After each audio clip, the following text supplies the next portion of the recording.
और अब बात 75वें गणतंत्र दिवस की। दिल्ली के कर्तव्य पथ पर जिसकी तैयारियां जोर शोर से चल रही है, गणतंत्र दिवस समारोह में अभी 30 दिनों का वक्त बचा है। रिपब्लिक डे पर भारतीय सेना की ताकत दिखाने के लिए कर्तव्य पथ पर परेड की रिहर्सल अभी से शुरू हो गई है। पहले सुबह कड़ाके की ठंड और घना कोहरा होने के बावजूद भारतीय सेना के तीनों अंग और केंद्रीय सुरक्षा बलों के जवानों का जोश रहा है।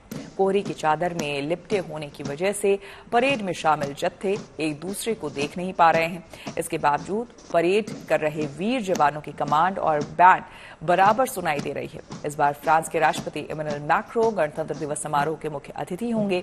इस साल जुलाई में जब प्रधानमंत्री नरेंद्र मोदी फ्रांस के दौरे पर गए थे तो उन्होंने पेरिस में बैस्टिल डे समारोह में राष्ट्रपति इमैनुअल मैक्रों को मुख्य अतिथि के तौर पर शामिल होने के लिए भारत आने का निमंत्रण दिया था, जिसे फ्रांस के राष्ट्रपति ने कुछ दिन पहले ही सहर्ष स्वीकार करते हुए प्रधानमंत्री मोदी का आभार जताया। फ्रांस के राष्ट्रपति इमैनुअल मैक्रों समेत दूसरे गणमान्य अतिथियों को गणतंत्र दिवस के मौके पर कर्तव्य पथ पर विकसित भारत की झलक दिखेगी, यानी कर्तव्य पथ पर देश की ताकत को दुनिया एक बार फिर सलाम करेगी। गणतंत्र दिवस की परेड में हुंकार भरने के लिए जवान अभी से ही रिहर्सल कर रहे हैं। भारत इस साल अपना 75वां गणतंत्र दिवस मना रहा है और इस मौके पर फ्रांस के राष्ट्रपति इमैनुअल मैक्रों को न्योता भी भेजा गया है। और इस वक्त मैं मौजूद हूँ कर्तव्य पथ पर। ये वो जगह है जहाँ से 26 जनवरी की परेड निकलती है और अब रिहर्सल शुरू हो चुकी है। मेरे पीछे आप तस्वीरों में देख सकते हैं कि किस तरह से जो रिहर्सल है वो की जा रही है। खास बात यह है कड़ाके की ठंड है इस वक्त और घना कोहरा छाया हुआ है, बावजूद इसके ये रिहर्सल अभी जारी है और ये सिलसिला 26 जनवरी तक यूं ही चलता रहेगा, जहां पर रोजाना इसी तरह से रिहर्सल परेड होगी। 26 जनवरी को मंच पर जब सलामी दी जाती है उससे महीना भर पहले से ही रिहर्सल शुरू हो जाता है। और अब आपको मिलवाते हैं पाकिस्तान की सवीरा प्रकाश से, जो कि पाकिस्तान में चुनाव लड़ने जा रही हैं। और ये इतिहास में पहली बार है जब पाकिस्तान में कोई हिंदू महिला चुनाव लड़ने जा रही है। पाकिस्तान की पहली हिंदू लड़की हैं जो ये आम चुनाव लड़ने जा रही हैं। सवीरा, बहुत बहुत स्वागत है आपका। Thank you. हर कोई जानना चाहता है कि कौन है सवीरा प्रकाश, क्या आपकी कहानी है, कैसे आपने सोचा कि आप चुनाव लड़ेंगी? मैं एक सिंपल लड़की हूँ, रूरल एरिया से। ठीक है, मैंने एमबीबीएस किया है। एमबीबीएस भी मतलब वही ह्यूमैनिटेरियन व्यू से, पैशन से, मतलब उस डिजायर से किया था।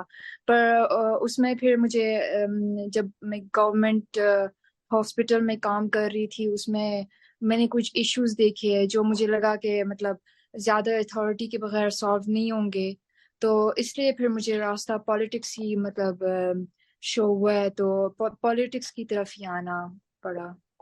स्टार्ट से मेरे फादर पॉलिटिक्स में थे, तो उनसे भी मतलब वो मैंने डायरेक्शन फिर ली, उनसे भी पूछा, उनसे वैसे भी मतलब बचपन से ही मतलब इस पॉलिटिक्स में हम बड़े हुए हैं, काइंड ऑफ कैरियर से ही हम मतलब इससे रिलेटेड है, तो फिर पॉलिटिक्स फर्स्ट ही चॉइस थी।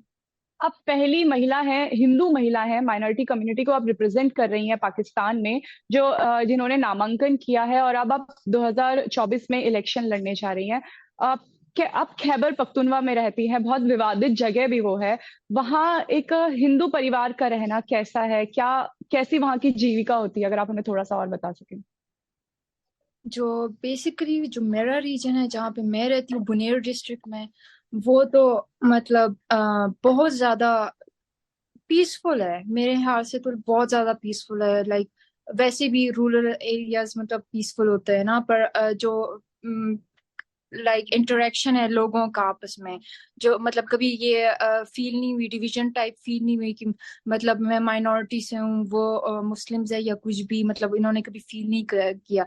एक ही कल्चर है, पश्तून कल्चर, हम बस मतलब एक ही कल्चर के हैं। अच्छा, क्योंकि भारत से भी आपको बहुत प्यार मिल रहा है, भारत के बारे में आपको एक अच्छी चीज क्या लगती है, एजुकेशन वाइज या हेल्थ वाइज, जो चीज आप अपने जो एरिया है वहां अगर आप जीत के आती हैं तो वहां उस एरिया में उस तरीके से काम करना चाहेंगी?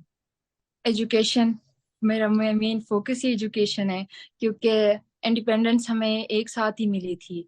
ठीक है, मतलब हमारा ऑलमोस्ट कल्चर भी इंडिया और पाकिस्तान का सिमिलर ही है, डिफरेंसेस इतने नहीं है, पर थोड़ा पाकिस्तान लैग बिहाइंड कर रहा है एजुकेशन की वजह से। एजुकेशन ठीक हो जाए, जैसे मतलब इंडिया में एजुकेशन के साथ वो